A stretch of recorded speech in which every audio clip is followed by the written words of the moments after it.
भाषण जर बघितलं तर आपल्याला सर्वांना एक गोष्ट लक्षामध्ये येते आणि मी मनापासून शासनातल्या घटकांचं अभिनंदन करेन की छत्रपती शिवाजी महाराज, छत्रपती संभाजी महाराज आणि त्यांच्या विचारांना डोळ्यासमोर ठेवून तिकडे मग तुमच्याकडे देशातल्या अनेक ठिकाणी स्मारक उभा करण्याचा निर्णय घेतलेला आहे आणि त्या निर्णयाचं आम्ही सगळेजण मनापासून स्वागत करतो।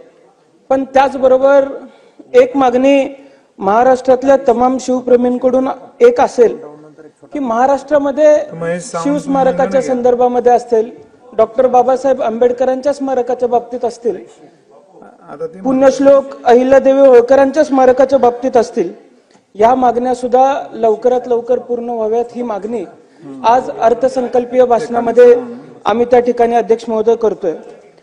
लाडक्या बहिणींच्या संदर्भातली मागणी, गरिबांना अन्नधान्य देण्याच्या बाबतीतली मागणी, जीवनावश्यक वस्तू स्थिर करण्याच्या बाबतीतची मागणी, महाराष्ट्र दुग्ध विकास मिशन, स्थानिक गोवंश सेवा व संवर्धन, फिरते पशुवैद्यकीय दवाखाना, अशा मागण्या खर तर निवडणुकीच्या काळामध्ये या बाबतीत अनेक घोषणा बऱ्याच ठिकाणी झालेल्या अध्यक्ष महोदय आम्हाला बघायला मिळाल्या।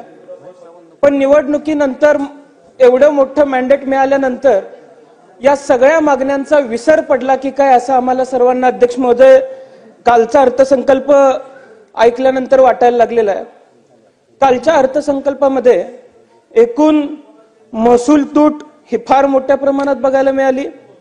खरं तर माझ्यापूर्वी काही सन्माननीय सदस्य बोलत असताना त्यांनी काही लोकांनाही योजना का चालू ठेवाव्यात, का गरजेचं आहे हे सांगितलं। प्रत्यक्ष समजावत असताना त्यांनी अजून एक गोष्ट सांगितली की आज लाडक्या बहिणींच्या प्रत्येक बहिणीच्या नावामध्ये शेवटला ए किंवा आय असतं असं सुद्धा सांगितलं। हा संशोधनाचा भाग आहे अध्यक्ष महोदय। पण अध्यक्ष महोदय आपण बघतोय राज्यावरचं कर्ज का वाढू नये असा सुद्धा सवाल त्यांनी केला। आज जर आपण परिस्थिती बघितली तर 23-24 साली 7.18 लाख कोटीचं कर्ज आपल्यावरती होतं, 24-25 साली 8.39 लाख कोटीचं कर्ज आपल्यावरती होतं। आज 25-26 सालीचा अर्थसंकल्प आपण मांडलेला आहे। महाराष्ट्रातल्या प्रत्येक नागरिकाच्या डोक्यावरती आज 82,958 रुपयाचं कर्ज आहे। अध्यक्ष महोदय, आज इतकं कर्ज आपण आपल्या डोक्यावरती वाढवलेलं असताना बरीच लोक म्हणली की आज अनेक विधानसभा सदस्यांचं उत्पन्न बघितलं आणि 15 पट जास्त कर्ज आहे असं समजवण्याचा प्रयत्न केला। पण अध्यक्ष महोदय, विधानसभा सदस्य जर कर्ज काढत असतील तर पायाभूत सुविधा आम्हाला मिळतात। महाराष्ट्रातल्या प्रत्येक नागरिकाच्या डोक्यावरती जर आम्ही 82,000 रुपयाचं कर्ज घालत असू तर सरकार म्हणून आम्ही त्यांना पायाभूत सुविधा देऊ शकतो का, हा सुद्धा सवाल माझा शासनाला असणार आहे, सन्मान्य सदस्यांना असणार आहे। आज पायाभूत सुविधांच्या बाबतीत शालेय शिक्षण डिपार्टमेंटला जर आपण बघितलं तर 3,500 कोटीचं बजेट दिलं गेलेलं आहे। महाराष्ट्रातल्या कानाकोपऱ्यामध्ये जर जाऊन आपण बघितलं, वाडी वस्त्यांवरच्या शाळांना विद्यार्थी नाहीत म्हणून शाळा बंद केल्या जातात। कोकणातल्या शाळांची तशी परिस्थिती आहे। मराठवाडा विदर्भामध्ये विद्यार्थी कमी आहेत म्हणून शाळा बंद केल्या जातात। चांगले इन्फ्रास्ट्रक्चर शासन देऊ शकत नाही। डिजिटल शाळा करण्याच्या संदर्भामध्ये घोषणा शासन करतं, पण आज त्या बाबतीमध्ये सुद्धा कुठल्याही पद्धतीचं नियोजन आपण आजपर्यंत करू शकलेलो नाही।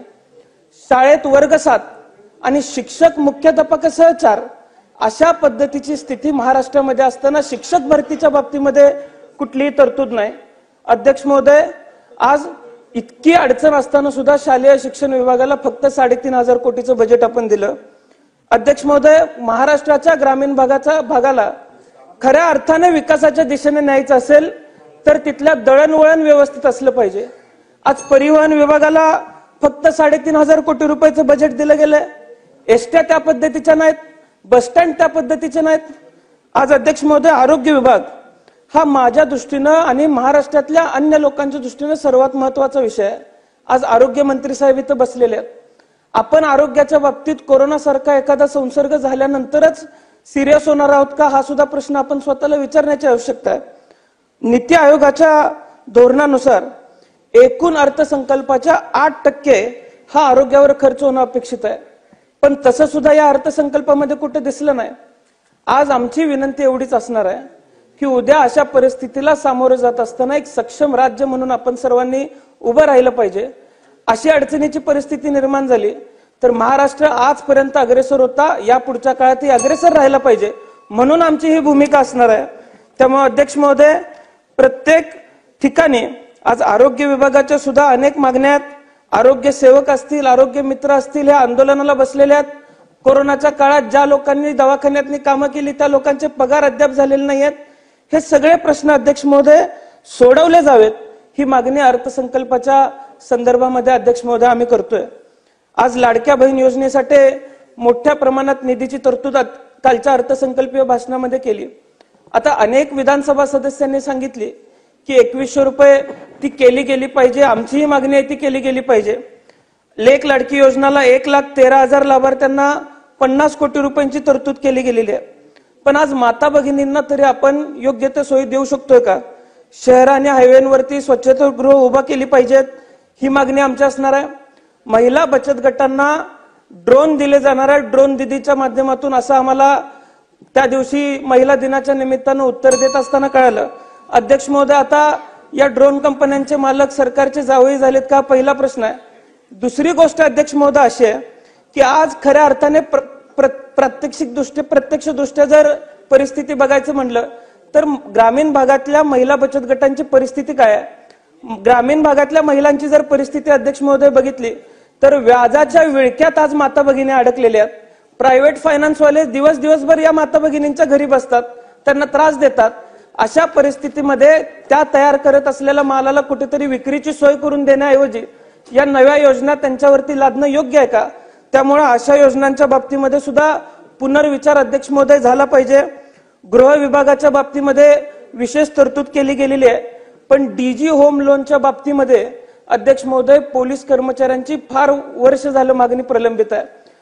तुटक्याशा पगारावरती काम करत असताना एखाद्या चांगल्या शहरामध्ये स्वतःचं घर असावं हे कुणालाही वाटतं, आणि असं जर पोलीस कर्मचाऱ्यांना वाटत असेल अध्यक्ष महोदय, हा मुद्दा गरजेचा आहे. मानसिक दृष्ट्या तेही काम करत असताना त्यांच्या दृष्टिकोनातून हे गरजेचं आहे. आज डीजी होम लोनच्या फाईल पुढे जात नाहीत. माझी विनंती असणार आहे की अर्थसंकल्पामध्ये तरतूद करत असताना पोलिसांची सुद्धा ही मागणी लक्षामध्ये घेणं गरजेचं आहे. कृषी खात्याच्या माध्यमातून सुद्धा अध्यक्ष महोदय आमची सर्वांना विनंती असणार आहे की फलोत्पादन असेल, फूल उत्पादन असेल, दुग्ध व्यवसायाला असेल, अजिबात तरतूद दिली गेली नाही. ती तरतूद दिली जावी. मोठ्या प्रमाणात तरतूद देत दुधाला अनुदान चांगल्या पद्धतीने दिलं जावं. फूल उत्पादन करत असताना अध्यक्ष महोदय प्लास्टिकची फुलं बंद करून जे फूल उत्पादक प्रामाणिकपणे फूल त्या मार्केटमध्ये आणण्याचा प्रयत्न करतात अशा फूल उत्पादकांना न्याय द्यावा. त्यामुळे माझी विनंती आहे की आपण सर्वांनी अर्थसंकल्पाच्या वरती या दृष्टिकोनातून चर्चा करावी आणि येत्या काळामध्ये अर्थसंकल्पामध्ये ज्या पद्धतीनं वाढीव तरतूद करायची आहे ती तरतूद अशा दृष्टिकोनातून करावी, एवढीच विनंती अध्यक्ष महोदय मी अर्थमंत्र्यांना आज या ठिकाणी करेन. मी माझे 2 शब्द संपवतो.